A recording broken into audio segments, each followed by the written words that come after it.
Hello everyone, welcome back. Glad you could join me once again. Thank you for your support.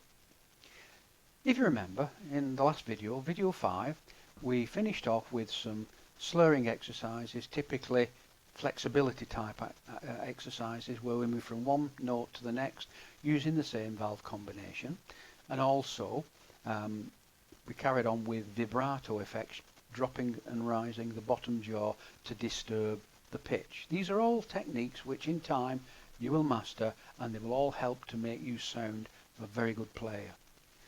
Before we carry on with our next topic, what I'd like to do is just recap to make sure we're not getting any errors in our playing. So first and foremost, we use our tongue to start the note. Tongue behind the top teeth, drop the tongue to say da. So you trap the air behind your tongue, da. Okay. Now then, obviously, once you've started the note, da, you've got to continue the air supply in a consistent way from your stomach, from your diaphragm, which pushes the air up. Okay. And this has got to be consistent so that the volume and the pitch remains the same. The tension of the lips, that helps, okay, to actually maneuver the pitch upwards or downwards by tensing or relaxing the lips. Okay, the bottom lip presses up, the top lip reacts against it, and with the air going through the lips then buzz either fast or slow depending on the air speed. Now vibrato effects, you use your bottom jaw, disturbing it very, very slightly to vary the pitch. Okay, and that is a controlled vibrato, so you can go slower, then faster, and then stop it if you like, or play it straight for a while. It's entirely up to you to get used to doing this vibrato technique. Don't forget, whenever you start your practice, you need to warm up before you start your main practice portion. Even if you're playing low down, use your low down range to warm up. Okay, if you're playing a piece which is high, then it's inevitable that you're going to get difficulty if you don't warm up first. It's like a runner going on a track. You always see them really walking, then doing stretching exercise. Muscles are the same all over your body, so please warm up first. Right, we're now going to try a small section of a piece by Johann Sebastian Bach. It's called Sheep Safely Grazing, and here's the music. And what we have here is a series of slurred bars, okay, which need to be played very, very smoothly. And if you'll look at them, there's 8 bars, and it's really the object is to actually play all these bars, 8 bars in one breath, okay, which is quite difficult. Okay, so you may have to build up to this slowly, play one bar, play the next, then join them together, etc., and build up to an 8-bar phrase. This will test your breathing, okay, and how much air you're taking in.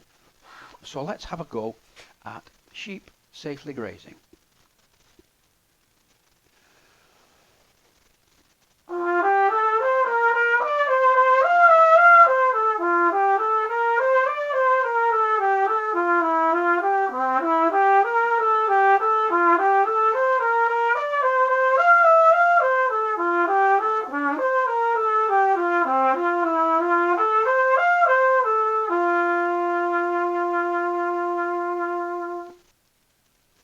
There we have it. I'm sure you'll enjoy yourself with that piece. Right, now the next topic. What we need to start to look at is scales. Now no one likes scales, but in your everyday playing, music is made up of scales. And rightly or wrongly, you need to actually get these under your belt so that instead of having to read notes, you can scan notes on the paper instead. It's like going to school and learning your letters to build up to words. So A, N, D, A, N, D, and. So you start after a while reading in words rather than letters, and that's what we've got to do with music. We've got to start looking at shapes, and we've got to start looking at scales, so you can recognize if you see a scale with one flat in it, then you know it's F major. So it's a case of building up your playing to recognise these. Now the scale in front of you, okay, there's 12 of these, but the good news is that they're all the same. So if you look at chromatic scale on C, you start on the bottom C. That's why it's called chromatic on C. And it goes up through one octave, bottom C to middle C. All the fingering there is underneath. If you look at the next one down, it's chromatic on C sharp. So if you look at the previous one, chromatic on C, all as they've done is you move to the second note in the chromatic on C, which is C sharp. You start there, go up the scale, and you add an extra note on the top, which is going to be C sharp. So you've got 12 notes in each scale. Let's do the chromatic on C in groups of 4 as they are the bars tied show them.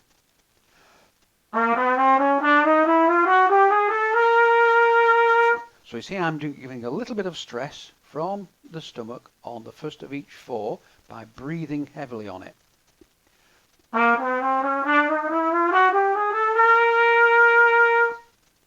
Right, so as I've been saying about scanning, if that or part of that came into a piece and you could see that it was just semitones, then you start at the first note, whatever it is in the piece, and you finish on the last note.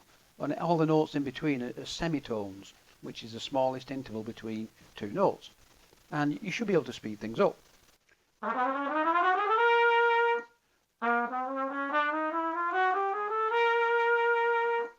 So there you have it, chromatic scales.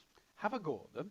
All the fingerings underneath there. So if you need this scale as a reference, okay, for the fingering, they're all underneath there. Now while we're at chromatic scales, I thought I would show you the compass of the cornet.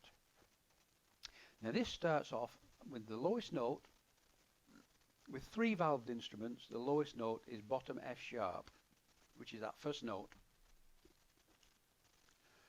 So that's quite a low note, okay? And we go in groups of 4 there, with the fingerings on there for you as well, so you've got every note there in the range of the cornet. Some excellent players can go higher, okay? But for now, the scope of this series of videos, we're talking about the standard compass of the cornet, which is written there. So,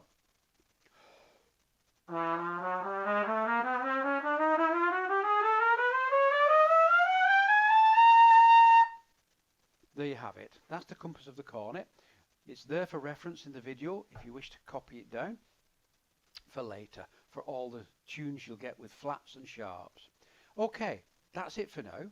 So, once again, thank you for being with me, and if you haven't subscribed and you want to know more, please do so. Okay, bottom right hand corner, click on the button. Thanks, bye for now.